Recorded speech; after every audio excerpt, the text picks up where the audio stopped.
Tras conocer la decisión de la Corte Constitucional sobre la ley de sometimiento a la justicia, el fiscal general Francisco Barbosa anunció que ordenará la captura de los designados voceros de paz. A pocas horas de conocerse el fallo de la Corte Constitucional referente a la paz total, el fiscal general de la Nación anunció que pedirá la captura de los designados voceros de paz que previamente habían quedado en libertad. Estamos haciendo el balance, señora vicefiscal, rápidamente, para saber cuáles son las personas que salieron como voceros de paz. Hay que distinguir la palabra con gestores de paz, que es otra figura jurídica que está amparada por la ley 975 de personas que hacen parte de organizaciones al margen de la ley, que pueden además tener esa figura. El funcionario calificó como un espaldarazo la decisión de la Corte y nuevamente arremetió contra el Ejecutivo. 1 año y medio de desgaste. Simple y llanamente porque las cosas se tienen que hacer bien y conforme al derecho. Y esa es la característica que tiene este país.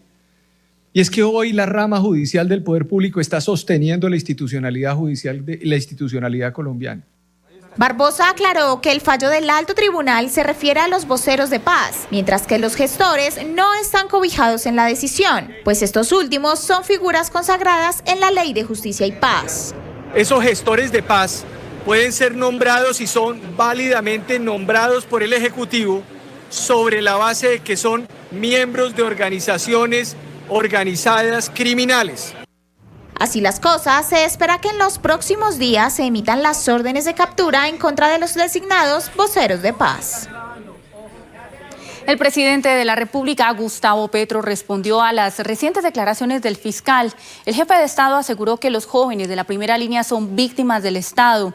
Además, agradeció a la Corte el apoyo para hacer una política de paz.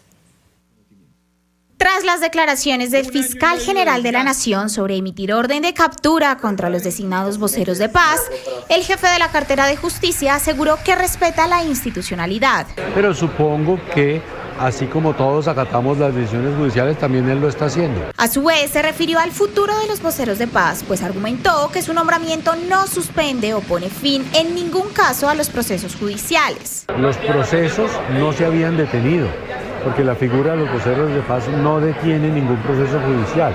Por eso es que le digo, así como la utilización fue mínima, no se llegó a 20 personas, respecto de la gran mayoría de ellos, los procesos ya terminaron por vencimiento de términos, por absolución, o si fuera por condena, igual ya terminaron. Congresistas afines al gobierno atribuyen la decisión del Alto Tribunal como un reconocimiento a la paz en el país. Se trata de una decisión en la cual se avala una política de Estado para la construcción de la paz, el tratamiento de todas las violencias e igualmente se garantiza la posibilidad de que este gobierno siga desarrollando el proceso de diálogos con el ELN y otros procesos que son fundamentales para llegar a la paz. Para el legislativo, esto constituye una base sólida para avanzar en la construcción de paz.